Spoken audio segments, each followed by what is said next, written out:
Do you want to know how to track things in Davinci Resolve 18? This video will show you how. So for us to track things, we will have to go onto the Fusion page. If you don't know where that is, it is down here, and then you press on it, and then you're on. Now, if you hold Shift and Spacebar at the same time, it will show up with this, which just has every single effect and fusion tool in here. And if you search up tracker, this bit here, and then you add it, it will show up onto your timeline here.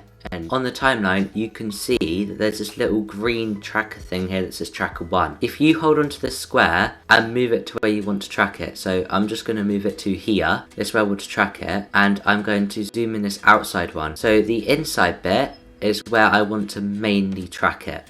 But the outside, I don't want to be tracking the sky here. I want to be tracking this balloon here. Now that we've got that onto where we need it to be, if you press track forward from current time, you can see now that it is tracking across, depending on how long your clip is how long it will do it for. If you want to stop, do just press stop there, but it will cancel the render, so you just have to keep going. Now it is done, and look, you can see that it's done that. And if you're interested, I have a video here which is how to speed ramp in Davinci Resolve 18.